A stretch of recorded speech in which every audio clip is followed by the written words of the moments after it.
Un tanque de agua inteligente de 1000 litros consta de 2 cilindros concéntricos de acero inoxidable, uno interior macizo y uno exterior de paredes delgadas con radios de 20 centímetros y 60 centímetros, respectivamente. El tanque tiene una altura de 1 metro. Un preciso microcontrolador mide el cambio en la capacitancia del tanque a medida que sube el nivel de agua y los cambios en la resistencia del cilindro macizo con la temperatura. Usted es el encargado de calibrar dichos sensores, así que hace algunas pruebas. Si se llena el tanque a la mitad, ¿cuál es el valor de la capacitancia? Si se calienta el agua, ¿cuál es el valor de la resistencia? Este problema es un 2 en 1. Por un lado, tenemos un condensador cilíndrico y por el otro una resistencia de área transversal constante. Empecemos por la primera pregunta. Para hallar la capacitancia debemos analizar cómo se disponen los dieléctricos en nuestra configuración y plantear un circuito equivalente. El cilindro interno y el cilindro externo representan las placas de este condensador. Vemos que ambos dieléctricos tocan ambas placas.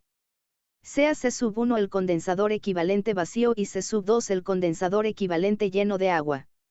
Estos dos condensadores están en paralelo. Debemos analizar cada condensador por separado y luego sumar sus capacitancias.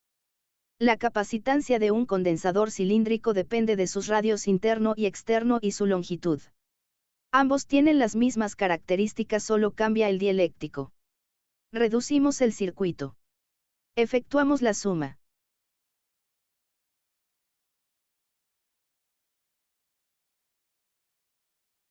Sacamos factor común y cancelamos el 2. Evaluamos los datos del problema. Se cancelan los metros. Y resulta en una capacitancia de 2,5 nanofaradios. Pasemos a la siguiente pregunta. Se calienta el agua hasta que la temperatura del cilindro interno aumenta en 25 grados Celsius. Determine la resistencia entre las superficies superior e inferior antes y después de calentar el agua.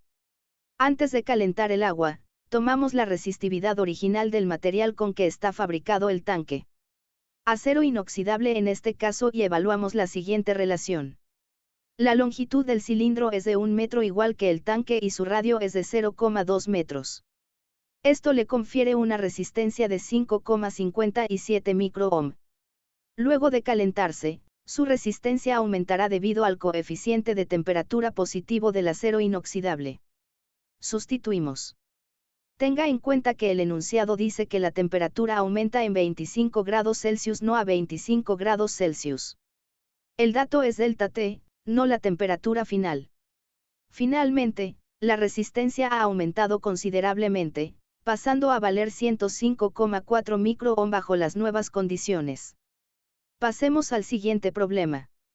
Para el circuito mostrado, complete el diagrama conectando pilas AA hasta que la diferencia de potencial entre A y B sea de más 6 voltios e indique los signos de las cargas de cada placa. Esta es la pregunta para que nadie saque 00.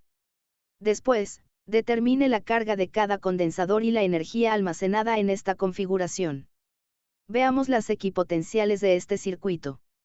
Si sabemos que la diferencia de potencial entre A y B es más 6 voltios, quiere decir que A está a un potencial más alto que B. Si fijamos la referencia de 0 voltios en B, sucede lo siguiente. Todo lo que toca A estará a más 6 voltios. Todo lo que toca B, estará a 0 voltios. Este conductor está a medio camino, posee otro potencial. Las pilas AA tienen un voltaje nominal de 1,5 voltios. Debemos juntar 4 pilas para producir 6 voltios y estas deben conectarse en serie para que el voltaje se sume. De esta forma. Con el positivo tocando el punto A y el negativo tocando el punto B. Luego, estos son los signos de las cargas que hay depositadas en cada placa. Pasemos a la determinación de la carga y la energía. Me he tomado la libertad de juntar las 4 pilas en una sola para esta parte, así hay menos distracciones. Segundo, tomemos este par de condensadores y cambiémoslo por un solo condensador equivalente a este arreglo en serie. Cambiemos estos dos condensadores por uno de 15 cuartos de microfaradio. Ahora tenemos dos condensadores en paralelo. Calculemos su capacitancia equivalente. Ya con el circuito simplificado, calculemos la carga. Nos basta con la segunda fase. Como tenemos dos condensadores en paralelo, sus voltajes serán los mismos, así que podemos determinar las cargas de cada rama. Entonces, en este condensador hay 72 microcoulombios. Y en cada uno de los otros dos hay 22,5 microcoulombios, debido a que cuando tenemos condensadores en serie, todos tienen la misma carga que su equivalente. Finalmente, la energía almacenada se obtiene del último condensador y su voltaje, resultando en 283,5 microjulios de energía. Pasemos al siguiente problema. No nos debería sorprender que Pac-Man es gamer y que está jugando Pac-Man. El problema de Pac-Man es que vive en un país del tercer mundo y suceden cosas. Durante una sesión de videojuegos, el PC de Pac-Man consume 450 vatios. Se va la luz a 10 minutos de terminar la partida. El dispositivo UPS, es decir, un sistema de alimentación ininterrumpido, mantiene el equipo encendido gracias a su batería de 12 voltios con capacidad de 7 amperios hora. Logrará terminar la partida antes de que la batería se agote. No sabemos nada del equipo, pero eso no es necesario. Conocemos la energía que gasta y con eso podemos trabajar. La batería del UPS es de 7 amperios hora. Es decir, es capaz de trabajar durante una hora corrida entregando 7 amperios. En proporción, podemos decir que puede pasar 2 horas entregando 3,5 amperios o media hora entregando 14 amperios.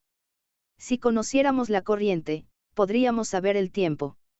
La potencia consumida por la PC y la entregada por el UPS son la misma, así que la corriente que entrega la batería es la potencia entre el voltaje de la batería. En este caso se necesitan 37,5 amperios. Sí, esto es razonable para un PC decente. Por eso las fuentes de poder de mala calidad se funden rápido. Si dividimos la capacidad por hora entre la corriente llegamos a que puede operar durante 0,186 horas. ¿Pero cuánto es eso? Veamos el tiempo en minutos. Esto equivale a 11,2 minutos. En conclusión, si Pac-Man necesitaba 10 minutos y la batería aguanta 11,2 minutos, Pac-Man tendrá un sobrante de 1 minuto y podrá terminar su partida exitosamente. Este fue un ejercicio basado en hechos reales. Hemos llegado al último problema. Queremos lectura del voltímetro y del amperímetro. Estos están conectados correctamente, así que no estorbarán en el análisis. Potencia suministrada por la pila ideal. Energía disipada durante 4 horas. Y queremos saber si el fusible puede soportar la corriente que fluye a través de él. Todas las preguntas dependen de los valores de las corrientes, así que invoquemos a las reglas de Kirchhoff. Dado que el circuito tiene esta forma, hay 2 nodos y 3 corrientes. Con estos sentidos, la corriente I sub 1 será la única entrante del nodo derecho.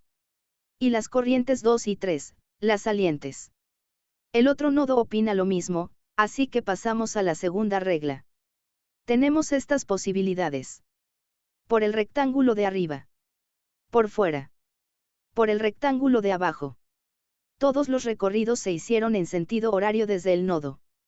Tomando cualquier grupo de 3 ecuaciones llegamos a lo siguiente. Las corrientes 1 y 3 son iguales a 1,375 amperios. Y, en consecuencia, no fluye corriente por la rama de en medio. La lectura del amperímetro es I sub 2, por lo tanto, es 0.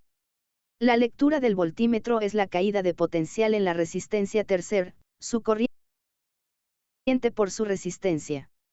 O lo que es lo mismo 165 voltios. La potencia suministrada por la pila ideal es su voltaje por la corriente de su rama. Es de 605 vatios.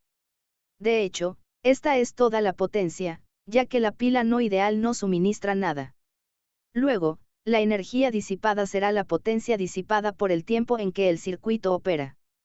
Podemos hallarla manualmente o reciclar la potencia obtenida en la parte anterior y multiplicarla por el tiempo, que resulta en 2420 vatios hora o equivalentemente, 2,42 kilovatio hora. Una unidad muy común en electricidad. Cuidado con el uso correcto de mayúsculas. Solo la W de vatio debe ir en mayúscula.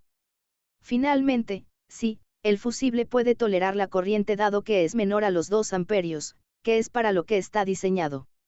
Hemos terminado el examen.